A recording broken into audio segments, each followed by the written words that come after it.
சாரா ஒரு test tube baby மாதிரி அவளை உபயோகப்படுத்த அவளுக்கு விருப்பம் இல்லை.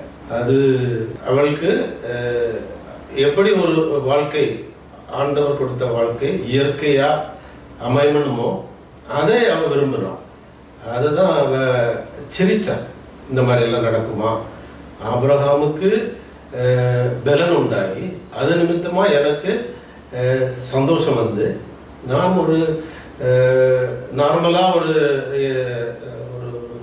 பலத்தோட குழந்தை பிறக்கணும் அப்படின்னு அவ மனசுல நினைச்சத ஆண்டவர் கேட்டு அவளை கூப்பிட்டு நீ சிரிச்ச அப்படின்னு சொல்லுவாங்க. அப்போ அவ இல்லை நீ சிரிச்ச. அது ரெண்டு காரியம். ஒன்று ஆபிரகாமுக்கு பலன் உண்டாகிறது, ரெண்டாவது இவளுக்கு பலன் உண்டாகுது. ரெண்டையும் அவ பிரேயர்ல மனசுல நினைச்சதை கேட்டு ஆண்டவர்கிட்ட கேட்டு வாங்கிட்டான்.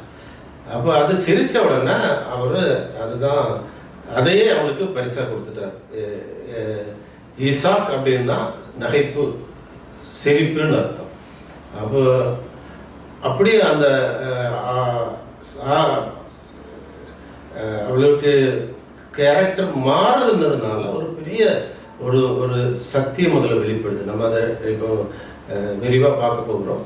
ஒரு சின்ன மிஸ்டேக் நம்ம இதுக்கு முன்னாடி உள்ள அந்த இதில் எபிசோடில் நடந்தது எப்படின்னா, ஒரு வசனத்தை செப்பனியாவில் இருக்கிறத நான் தவறாக சொல்லிட்டேன். அது செப்பனியா இல்லை, மல்கியா 2:15. ஆண்டவர் ஏன் ஒருவனை படைத்தார், அவனுக்குள் ஆவி பூரணமாக இருந்தது அப்படின்ற வார்த்தை. அதை மன்னித்துக் கொள்ளுங்கள், அதை கரெக்ஷன் பண்ணி பாருங்க. ஓகே. அப்போ சாராளுக்கு முதல்ல இருந்த அந்த யோதுன்ற அந்த வார்த்தை எழுத்து அவளுடைய பெயர்ல இருந்தப்போ அந்த யோதுக்கு ஏற்றபடி அவள் அதிகாரம் பண்ணினான். அது வரைக்கும் அவளுக்கு இந்த வெளிப்பாடோ எப்படி ஜெபிக்க வேண்டும், என்ன வேண்டும் அப்படின்னு சொல்றதுக்கு அவளுக்கு ஒரு வெளிப்பாடு கொடுக்கல ஆண்டவர். இப்ப அவளுடைய கேரக்டரை ஹேயா மாத்தினாரோ அப்போ அவளுக்கு இந்த ஆண்டவரோட உள்ள பந்தம் உண்டாயிட்டு. நம்ம இதுக்கு முந்தின எபிசோட்ல பார்த்தோம், அந்த யோதும் ஹேயும் சேர்ந்தது தான் ஆண்டவருடைய சாயல். அது இப்ப இவங்களுக்குள்ள வந்து விட்டது. அப்போ ஆண்டவர் கிரியை செய்ய ஆரம்பிச்சார். இதை நாம் ரொம்ப விரிவா 1 பேதுருல வாசிக்கலாம். 1 பேதுரு 3ஆம் அதிகாரத்துல இதை பற்றி, இவளோட சாராயை பற்றி விவரமாக எழுதப்பட்டிருக்கிறது. அதுல சாராயோடைய கேரக்டர் மாறின அந்த இது அதை பற்றி எழுதியிருக்கு. அதை ஒன்று வாசிப்போம். 1 பேதுரு 3ஆம் அதிகாரம். அதுல மனைவிகளுடைய கீழ்ப்படிதலை பற்றி சொல்லி இருக்கிறது. அதுதான் இதுல முக்கியமான காரியம். வாசிக்கிறேன். அந்தபடி மனைவிகளே உங்கள் சொந்த புருஷருக்கு கீழ்ப்படித்தீர்கள்.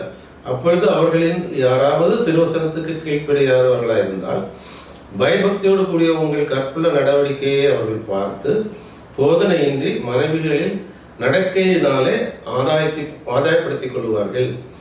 மயிரை பின்னி பொருளாபரணங்களை அணிந்து உயர்ந்த வசனங்களை உடுத்திக் கொள்ளுதலாகிய புறம்பான அலங்கரிப்பு உங்களுக்கு அலங்காரமாய் இராமல் அழியாத அலங்கரிப்பாய் இருக்கிற சாந்தமும் அமைதியுள்ள ஆவியாக இருதயத்தில் மறைந்திருக்கிற குணமே உங்களுக்கு அலங்காரமா இருக்க கிடந்தது.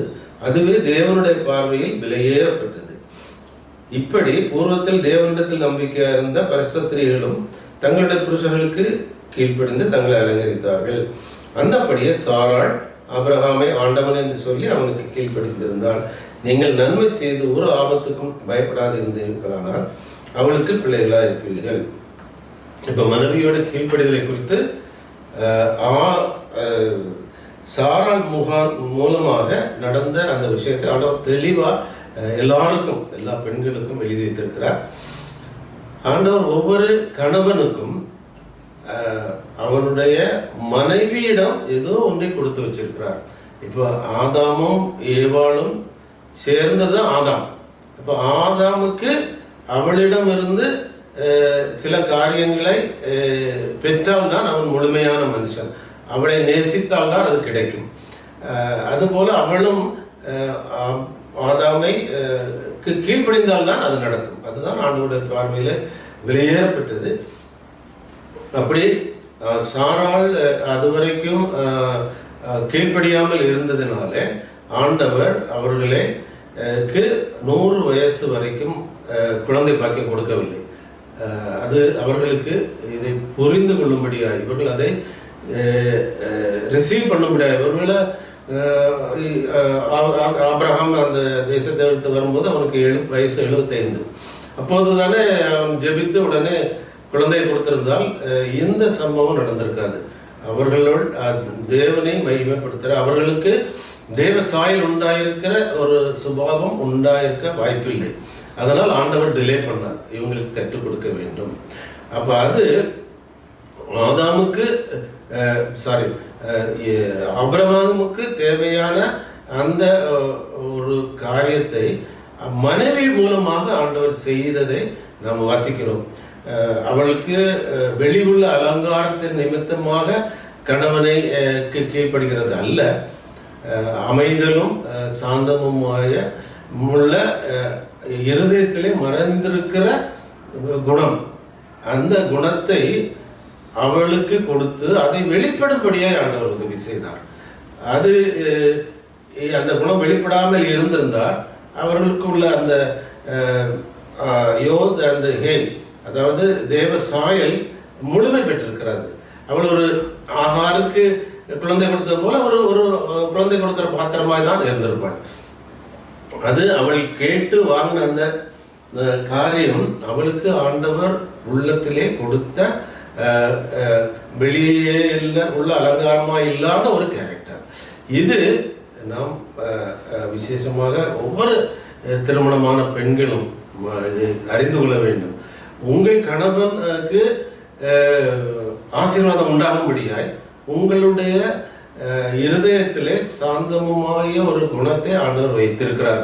அது நிமித்தம் நீங்கள் கீழ்ப்படியும் போது ஆண்டவர் கணவனையும் நீங்களையும் உங்களையும் சேர்த்து அவர் அங்கீகரிப்பார். அப்போது உங்களுக்கு பிறக்கிற குழந்தைகள் ஆசீர்வாதமாக இருக்கும்.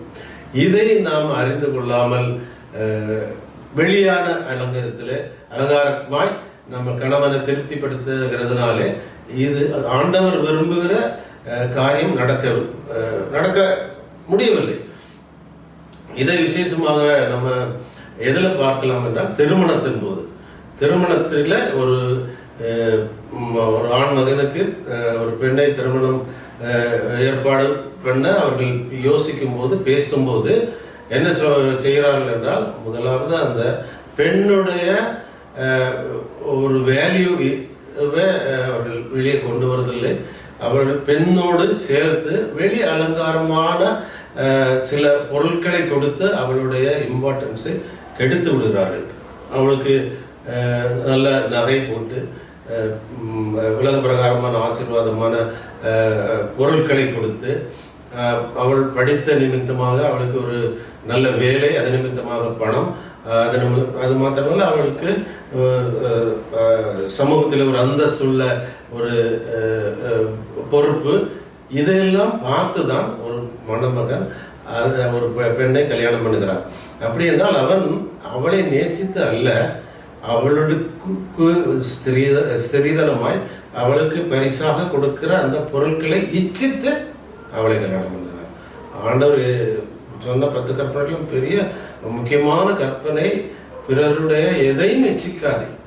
அப்போ ஒரு இந்த மாதிரி நடக்கிற ஒரு திருமணத்துல இச்சையில் தான் தொடங்குகிறது. அப்படி தொடங்கும் போது ஆண்டவருடைய சாயல் அங்கு இல்லாததினால் பிள்ளைகள் ஆசீர்வாதமாய் பெறாமல் அவர்கள் உலக பிரகாரமான ஒரு காரியத்தில் ஈடுபடுறதுனால்தான் குடும்பங்களிலே சமாதானம் இல்லை. அதை நாம் புரிந்து கொண்டு நடந்தால் எந்த நிலைமையில் இருந்தாலும் நம்ம பிள்ளைகள் ஆசீர்வாதமாக இருக்க வேண்டும் என்றால் கணவன் மனைவியை நேசித்து மனைவி கீழ்ப்படிந்தால் அது ஆண்டவர் அதையும் ரெஸ்டோர் பண்ணுவார்.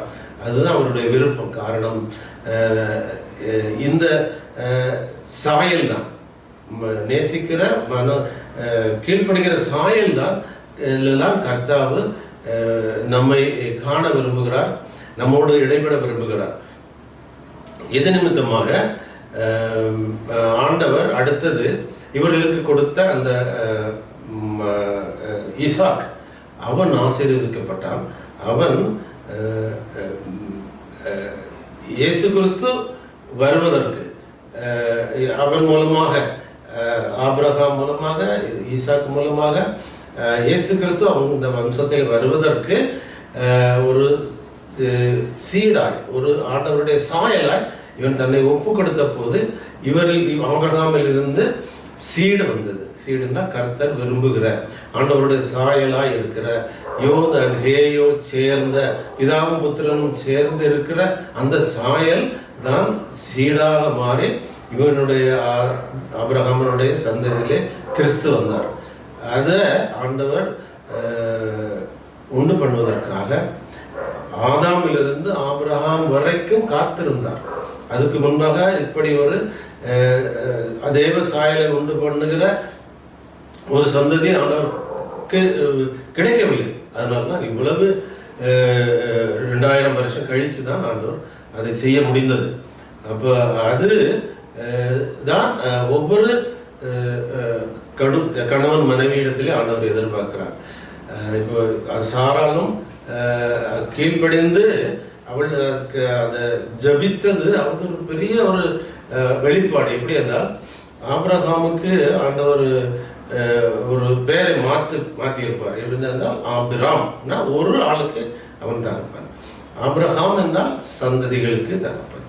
அப்போ இவள் அவனுக்கு பலன் கொடுக்கணும் அப்படின்னு பிரேயர் ஜெபித்ததுனால ஆபிரகாமுக்கு ஆண்டவர் பலன் கொடுத்தார். சாராள் மரித்த பின்பும் அவன் இன்னொரு கல்யாணம் பண்ணி, கேத்தூராளை கல்யாணம் பண்ணி அவள் முகாந்திரம் சந்ததிகள் உண்டாயிற்று. அப்போ ஆண்டவர் ஒரு ஒரு ஆளுடைய தகப்பன் அப்படின்றதுக்கு பதிலாக ஆபிரகாம் என்று மாத்தினதை இவளுடைய ஜெபத்தின் மூலமாக அது நடைபெற்றது. ஆபிரகாமுக்கு பலன் உண்டானது.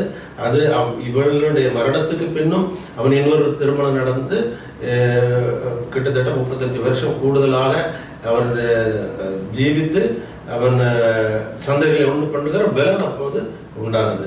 அது மாத்திரமல்ல, இவள் கேட்டுக்கொண்ட 2வது ஜெபத்தோட 2வது பாகத்திலும் இவளுக்கு பலன் உண்டானது. அதை நாம் எபிரேயர் 11 சாராளை கொடுத்து வாசிக்கும் போது, அவள் விசுவாசத்தால் குழந்தை பெற பலன் பெற்றாள். அது பலன் அன்னைக்கு டெலிவரி டைம்ல உண்டானது அல்ல. எப்போ அவள் இந்த பிரேயர் பண்ணாடோ அப்பவே அவள் குழந்தை உண்டு பண்ணுவது, குழந்தை கன்சீவ் பண்றதுக்குள்ள பலனை பெற்றாள். இது கணவனுக்கு கீழ்ப்படிந்த நிமித்தமாக உண்டான காரியம். அது நிமித்தமாக இருவரும் கிறிஸ்து சீடு என்று வருகிற அதை அந்த சந்ததியை உருவாக்குகிறதற்கு ஆசீர்வாதமாக இருந்தார்கள். கிறிஸ்து சீடு என்று நம்ம வாசித்தது ஆதி ஆகமத்தில் ஆண்டவர் சாத்தானோடு சொல்லுகிற அந்த வசனத்தினுடைய ஆழங்கள் தான். அவர் ஸ்திரீயினுடைய வித்து நீ மண்ணா இருக்கிறாய், மண்ணை தின்பாய், ஸ்திரீ உனக்கும் ஸ்திரீயின் வித்துக்கும் பகைமை உண்டாக்குவேன், ஸ்திரீயின் வித்து உன்னுடைய தலையை நசுக்குவார், நீ அவர் குதிகாலை நசுக்குவாய் என்று இருக்கிறது. அந்த கிறிஸ்து வருகிற அந்த சந்ததி என்கிற அந்த சீடு வருவதற்கு ஆபிரகாமுடைய சாராளுடைய கீழ்ப்படிதல் அவசியமா இருந்தது. இது ஒரு ஃபேமிலிக்கு மாத்திரமல்ல, சபைக்கு கூட. அதை தான் ஆண்டவர் இயேசு கிறிஸ்து பற்றி எழுதியிருக்கும் போது எபேசியர் 1 லாஸ்ட்ல பார்க்கிறோம். அவர் தன்னுடைய அவர் சபையின் completion of his church.